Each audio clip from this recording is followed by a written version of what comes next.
Hello everyone, আমরা যাত্রা শুরু করেছি টাঙ্গুয়ার হাওড়ের উদ্দেশ্যে। টাঙ্গুয়ার হাওর এই সময়ের বাংলাদেশে আকর্ষণীয় এক টুরিস্ট স্পট। সিলেট বিভাগের সুনামগঞ্জ জেলায় অবস্থিত এই হাওরে নিয়ে যাচ্ছি দ্বিতীয়বারের মতো। যথারীতি আমরা 3 বন্ধু যাত্রা শুরু করেছি গ্রিন রোড থেকে। আমাদের যেতে হবে আরামবাগ বাস কাউন্টার। বাসের টিকিট এসি বাসে যেতে চাইলে জনপ্রতি ভাড়া পড়বে 1000 টাকা। তবে এসি বাস যেহেতু সীমিত, তাই নির্দিষ্ট যাত্রা দিনের অনেক আগেই টিকিট কাটতে হবে, না হলে আমাদের মতোই 2-1 দিন আগে কাটতে গিয়ে এসি বাসের টিকিট আর পাবেন না। সেক্ষেত্রে অনলাইনে আমরা কেটেছিলাম নন এসি বাসের টিকিট, পড়েছিল 800 টাকা করে। যাচ্ছি শ্যামলী এনার ট্রাভেলসের আরামবাগ বাস কাউন্টারে। সেখান থেকে রাত 11টায় আমাদের গাড়ি ছাড়ার কথা, কিন্তু দুর্ভাগ্যজনকভাবে শুক্র শনিবারের ট্যুর, তাই বৃহস্পতিবার রাতে অতিরিক্ত যাত্রী চাপে গাড়ি লেট করলো রাত 1টা পর্যন্ত এবং ছেড়ে যেতে সময় নিল রাত 1:30। আমাদের সুনামগঞ্জ পৌঁছাতে পৌঁছাতে সকাল 10:15 হলো। আর সকল যাত্রী যখন পৌঁছে গেল, তখন বোট ছেড়ে দিল মূল হাওরের স্পটগুলোর দিকে। আমাদের রুম বুঝিয়ে দিয়ে ইতিমধ্যে পরিবেশিত হয়ে গেল ওয়েলকাম ড্রিঙ্কস। এই যে আমরা সবাই কনভেই করে নিলাম। হাওরের বুক চিরে বোট এগিয়ে চলছে। সারি সারি ঘাটে বাঁধা আছে অন্যান্য বোটগুলো। তারাও কিছুক্ষণের মধ্যে একই পথে যাত্রা করবে, কারণ সকলেরই পরবর্তী গন্তব্য হচ্ছে ওয়াচ টাওয়ার। ওয়াচ টাওয়ার যেতে প্রায় 1.5 থেকে 2 ঘন্টার মতো বোট রাইডিং আছে। এর মাঝে আমরা সবাই ফ্রেশ হয়ে নিলাম আর সকালের নাস্তাও পরিবেশিত হয়ে গেল। সকালের নাস্তা হিসেবে ছিল খিচুড়ি আর সাথে ডিম ভুনা এবং আচার। রঙিলা বারোই আমাদের আজকের হাউস বোট। আমরা ট্যুরটি করছি আগস্টের প্রথম সপ্তাহে, অর্থাৎ বর্ষার প্রায় শেষে। তবে এই সময়েও পানি যেহেতু হাওড়ে অতটা বেশি নেই, তাই আমরা সুনামগঞ্জ মূল শহর থেকে বোটে উঠতে পারিনি। বোটটি তাহাইপুরে অপেক্ষারত ছিল সুনামগঞ্জ মূল শহরে, যেখানে আমাদের বাস থেকে নেমেছি। সেখান থেকে আগেই বোট কর্তৃপক্ষ ঠিক করে রাখা সিএনজি আমাদের জন্য অপেক্ষা করছিল। 40 থেকে 50 মিনিটের যাত্রা শেষে পৌঁছে যাই বোটের কাছে। আর যাত্রাপথটা ছিল এরকমই মনোমুগ্ধকর। সকালে নাস্তার পরপরই পরিবেশিত হয় দিনের প্রথম স্ন্যাক্স, আর স্ন্যাক্স হিসেবে দেওয়া হয়েছিল seasonal fruits. Hello everyone, so আমরা এখন সকালের নাস্তা কমপ্লিট করার পরে এখন বাজে অলমোস্ট 1টা। তো আমাদেরকে দেওয়া হয়েছে সিজনাল ফ্রুটস। নিচে দেখাও একটু সিজনাল ফ্রুটস গুলো দেখাও।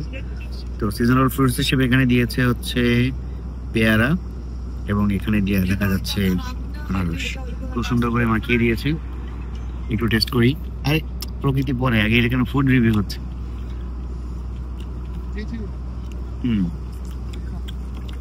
ফ্রেশ আছে।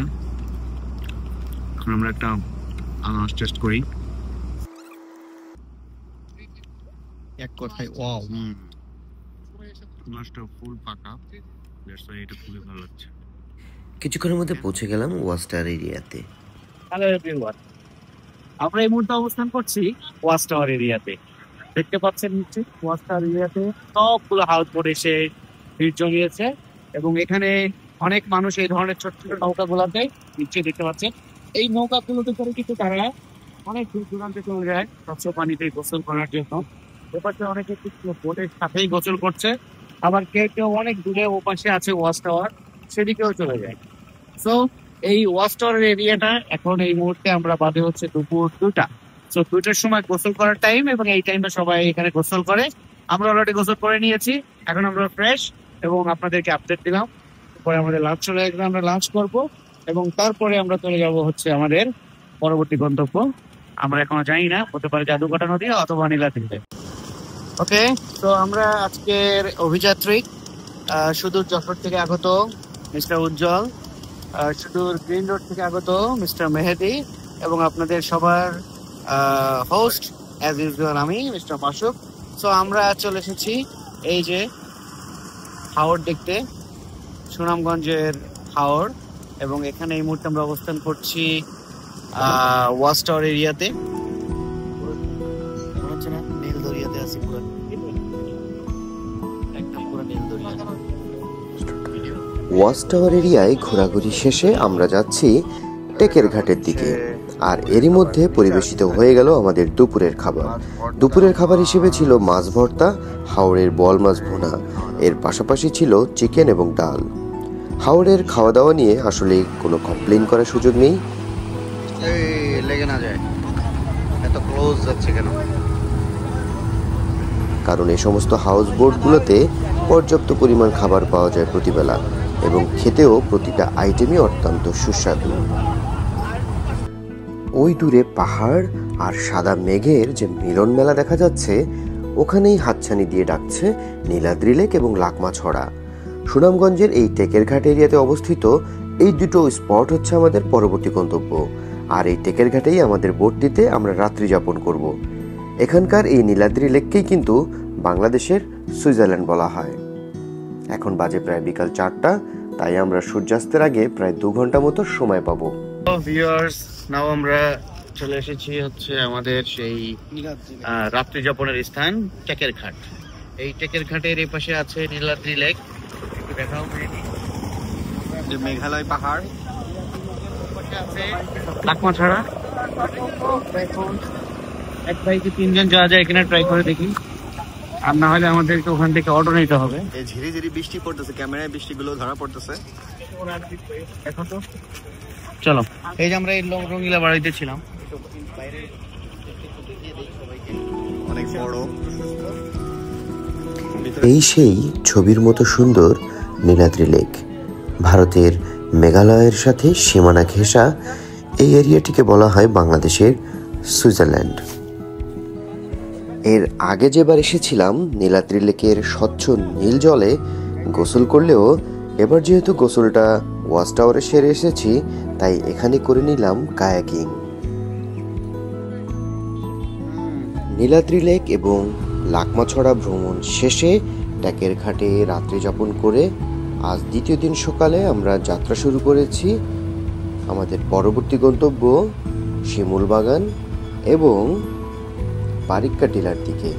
সেখান থেকে আমরা জাদুকাটা নদীও যাব। আর হ্যাঁ, কালকে রাতে আমরা কিন্তু সবাই মিলে গান বাজনা আড্ডার মধ্য দিয়ে সন্ধ্যাটা অতিক্রম করি।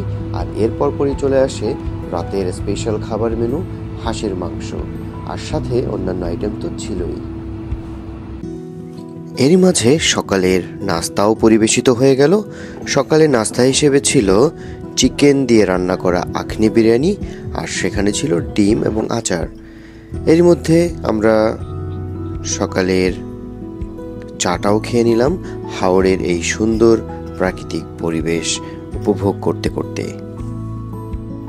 আর হ্যাঁ, আর একটা কথা বলে রাখি আপনাদের, আমাদের এই বোটে 2 দিন এবং 1 রাতে টোটাল 5 বেলা মূল খাবারের পাশাপাশি প্রতিদিন 2 বেলা থেকেছে স্ন্যাক্স আইটেম, আর চা ছিল পর্যাপ্ত পরিমাণ, অর্থাৎ আপনার যত কাপ খুশি তত কাপ আপনি খেতে পারবেন।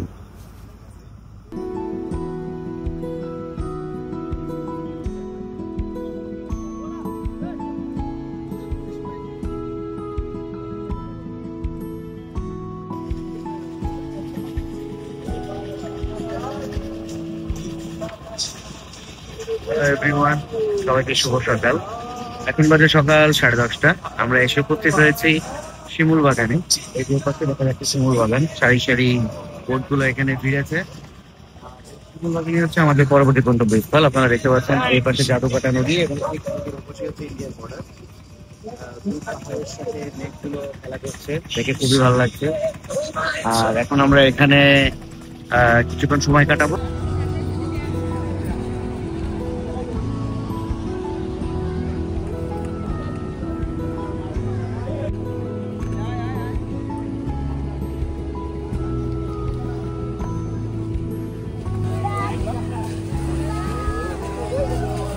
যেখানে বোটগুলো এসে দাঁড়ায় সেখান থেকে হাঁটার দূরত্বেই শিমুল বাগান।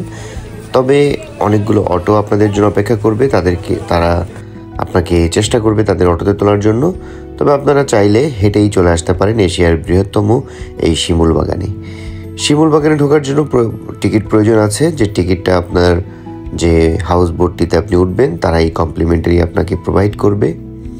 আর শিমুল বাগানের ভেতরে সারি সারি এই শিমুল গাছগুলো বর্ষাকালে পত্রপল্লবে সবুজ হয়ে ওঠে। আর এর সাথেই যেহেতু জাদুকাটা নদী, সো আমরা এই স্পটটি বেছে নিয়েছিলাম বেশ কিছু স্লো মোশন ভিডিও আর কিছু ছবি তোলার জন্য। গেটের বাইরেই বিক্রি হচ্ছিল ফ্রেশ আখের জুস, তাই আমরা লোক সামলাতে পারলাম না, 3 জনে নিয়ে নিলাম 3 গ্লাস। শিমুল বাগান থেকে হেঁটেই আমরা বোটে চলে এসেছি। যেহেতু বোটটি এখন আপনাদের দেখানো হয়নি, তাই একটু দেখিয়ে দিচ্ছি। এটি হচ্ছে বোটের লবি এরিয়া। ইন্টেরিয়রটি করা হয়েছে অনেকটা গ্রাম্য বাঙালিয়ানা ধাঁচে। পাটাতন অনেক বড় হয়, লবি এরিয়াটি অনেক প্রশস্ত। আর এই হচ্ছে বোটের ভেতরের দিক। ডান পাশে কালিম এবং বাম পাশে আরেকটি ডালময়ূর নামে রুম আছে। এভাবে সবগুলো রুম পাখির নামে নামকরণ করা হয়েছে। প্রথমে ছিল 2টি রুম, এখানে দেখতে পাচ্ছি আরও 2টি, নেক্সট আরও 2টি, অর্থাৎ টোটাল 6টি রুম পার হয়ে 2টি বাংকার বা সিঙ্গেল বেডের মতো দেখা যাচ্ছে। এরপরে থাকবে আরও 2টি রুম, অর্থাৎ টোটাল 8টি অ্যাটাচ বাথরুম এবং 2টি এরকম সিঙ্গেল বা বাংকার রুম। আর এই যে দেখতে পাচ্ছেন জোহরি, আর ঠিক তার অপোজিটে সরালি। এই সরালিতেই আমরা ছিলাম। আর এপাশে কিচেন এবং ইঞ্জিন রুম। সো সরালিতে এখন আমরা ঢুকে যাচ্ছি। রুমের অবস্থা অনেক অগোছালো, তাই দেখাতে পারলাম না, কিন্তু রুম থেকে বা রুমের জানলা থেকে হাওড়ের একটা ভিউ আপনাদেরকে দেখিয়ে দিচ্ছি।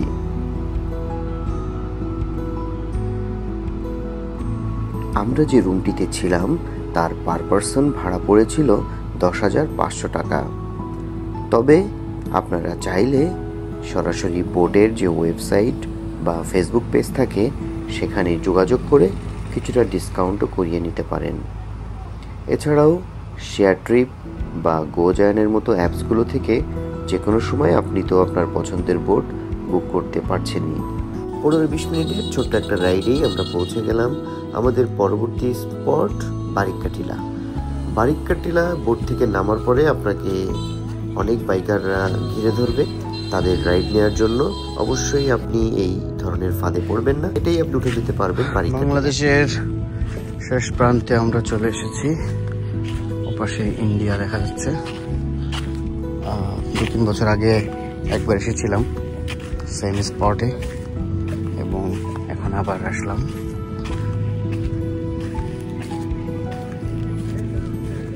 মাঝখানে একটা নদী আছে, যে এই নদীটা মূলত এই ইন্ডিয়া এবং এ পাশে বাংলাদেশ, এই দুইয়ের মাঝে আসলে একটি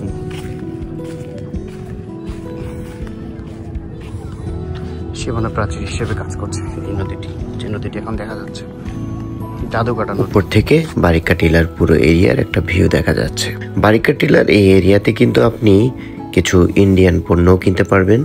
আমরা কিছু চকলেট কিনেছিলাম আর শনপাপড়ি কিনেছিলাম, যেগুলো মূলত বর্ডার ক্রস হয়ে এখানে এসে থাকে। আমাদের বিদায় ভিডিও, আজকের লাস্ট স্পট ছিল এটা, হচ্ছে জাদুকাটা নদী, ইন্ডিয়ার সাথে বর্ডার। সো এখান থেকে আমরা এখন বিদায় নিচ্ছি। আর এরই মধ্য দিয়ে আমাদের হাওড়ের ভ্রমণ, 2 দিনব্যাপী ভ্রমণের সমাপ্তি। এখন বাজে 4:20।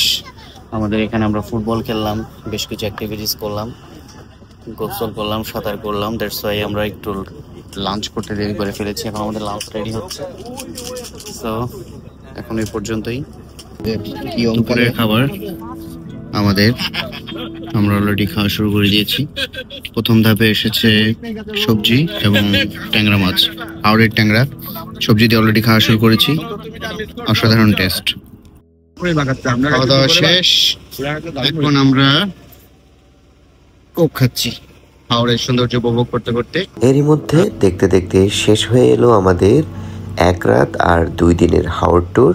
এখন বিদায় বেলা, আর বিদায় বেলায় বৃষ্টির কান্না দিয়ে হাওড়ও যেন বুঝিয়ে দিল বিচ্ছেদ সবসময়ই কষ্টের।